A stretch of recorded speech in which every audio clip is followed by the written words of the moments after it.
invitamos a personas, a colectivos, o que en sus vidas o en sus colectivos han vivenciado y procurado que el Uruguay reconozca formas de discriminación específicas. Y cómo se expresa la discriminación en un colectivo determinado, cómo se expresa la discriminación. Bueno, en el recorrido que vamos a hacer, seguramente haya cuestiones donde haya gente que hable desde el lugar en el que está trabajando y que entonces lo haga desde ese lugar y está bien si así lo hace. Habrá otra gente que dirá, yo lo que tengo en esto es una reflexión personal, mi colectivo no tiene una postura sobre estos temas y tendrá que hablar desde su reflexión personal. La idea es justamente que promovamos un debate. Solo hecho de mirar algo de una manera distinta, a veces sabemos que produce cambios, sabemos que la pregunta a veces puede producir un cambio, entonces...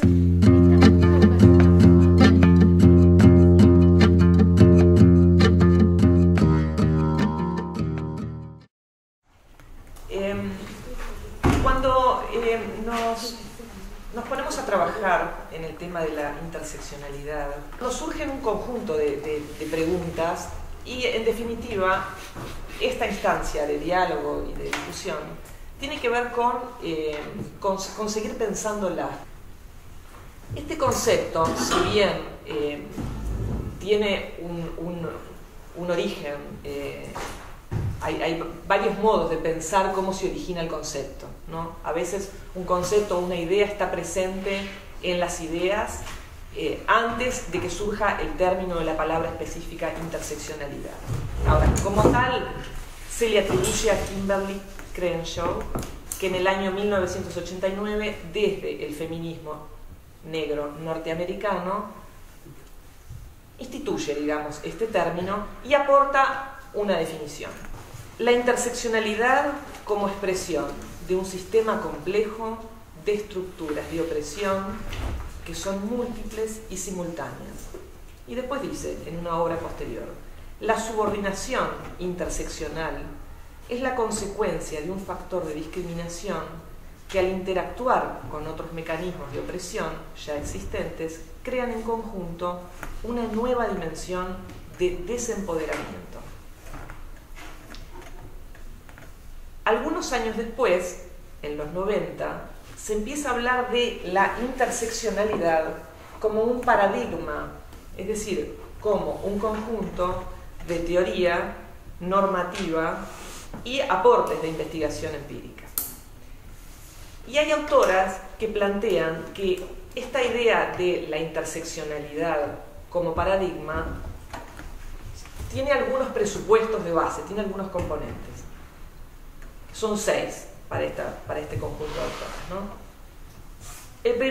La primera idea, fuerza, es que en cualquier proceso social existe más de una categoría de diferencia que está implicada. Y hay que prestar atención a todas las categorías. Segunda premisa.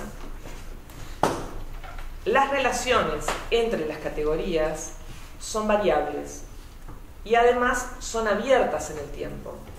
No se puede presuponer cuáles van a estar antes de analizar las situaciones concretas. La tercera premisa es que cada categoría es internamente diversa.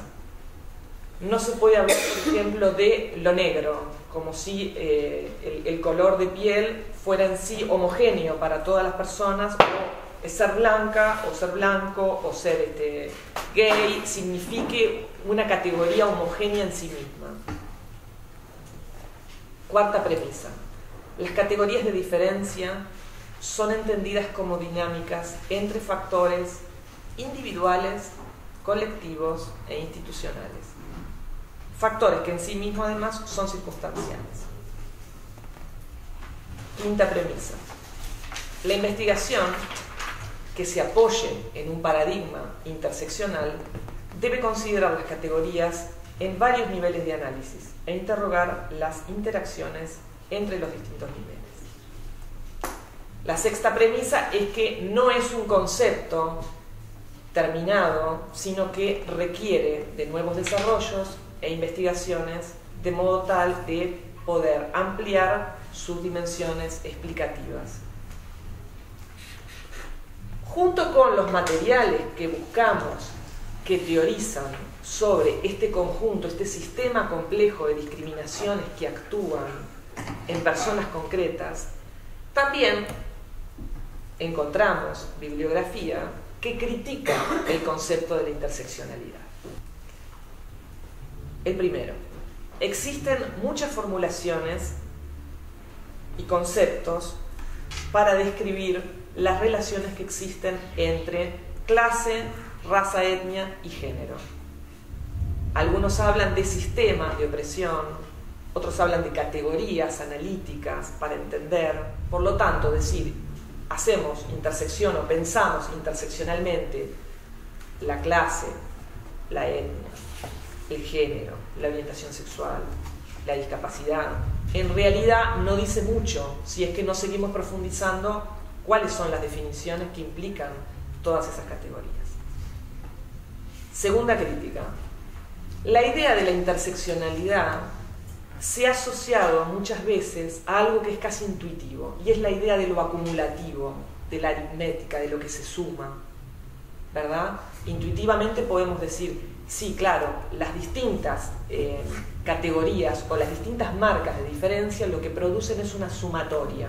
Ser mujer es una cosa en una sociedad patriarcal, pero ser mujer y negra, como que lo negro se agregara a, o la orientación sexual se pudiera como ir solapando. Esas son como las perspectivas como más intuitivas, pero que también existen y se dan. Esta idea de que se superponen cosas, ¿no? La tercera crítica, que es la que está asociada con el problema del debate de hoy, ¿no?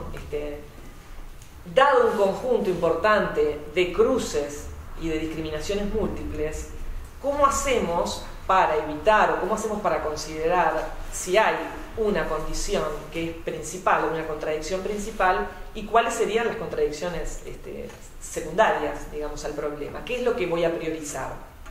Y eso puede ser tanto en mi experiencia como en una política pública.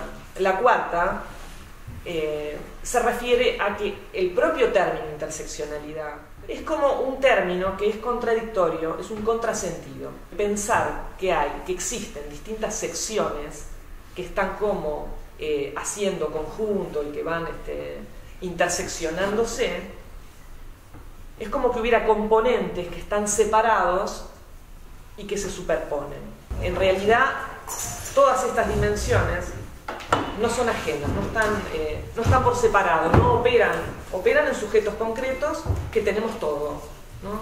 Que tenemos todo eso.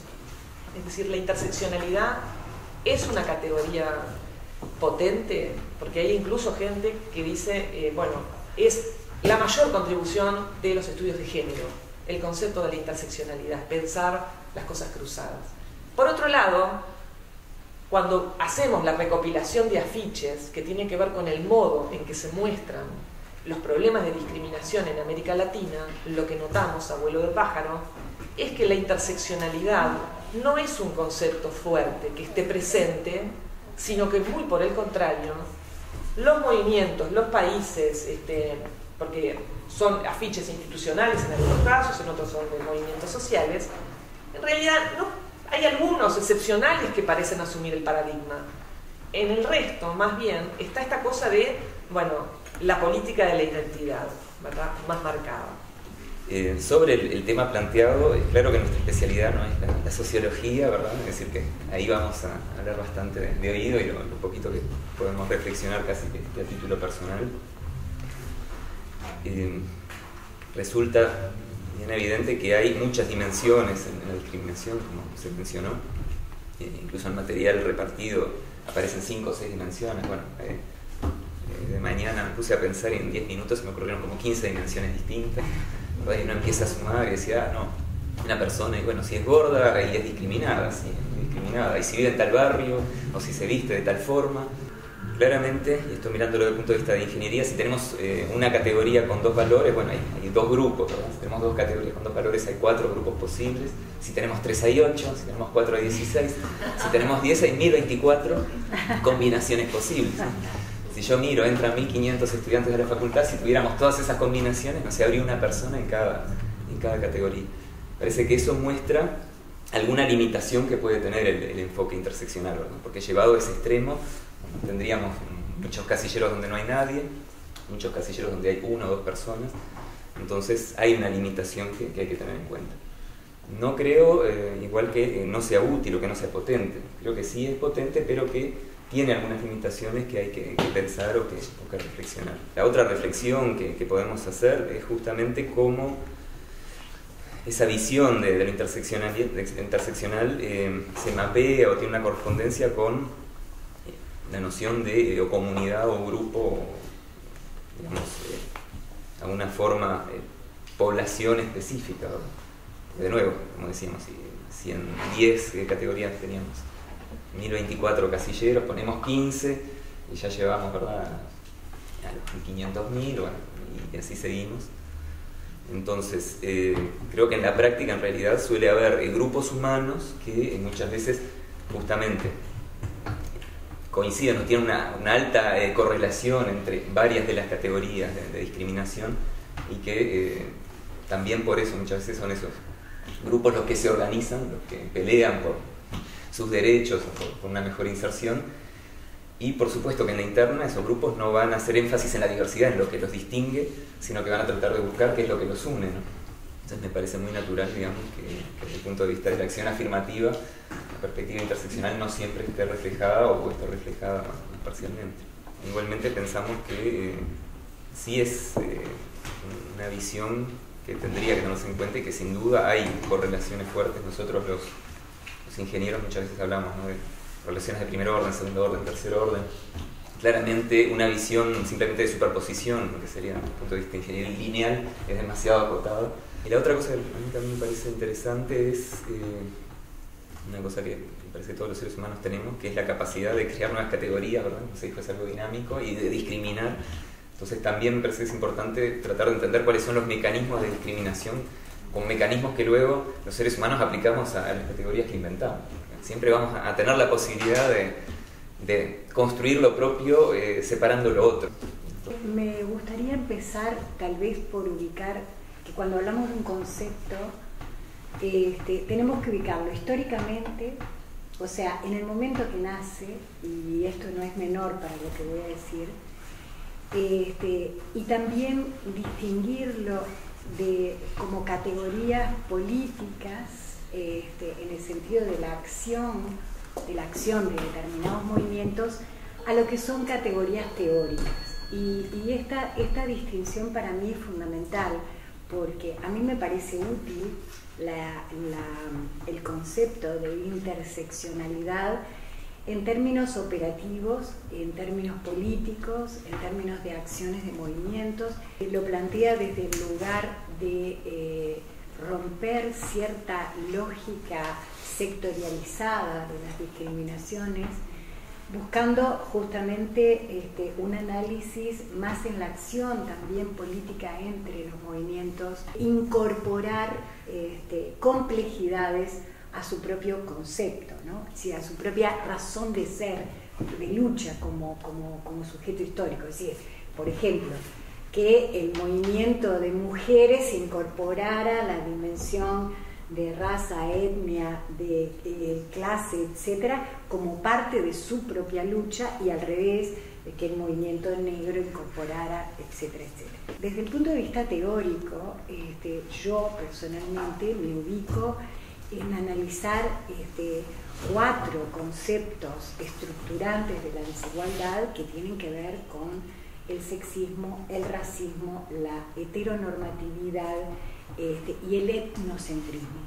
Y creo que es totalmente diferente, porque tiene esas categorías teóricas apuntan a un cuestionamiento radical de la cultura hegemónica, ¿no? Es decir, es pensar que el racismo está metido, digamos, en la estructura cultural y en las relaciones sociales de una sociedad, independientemente de los individuos que la integran. O sea, no es que yo individualmente soy racista, no, formo parte de una cultura racista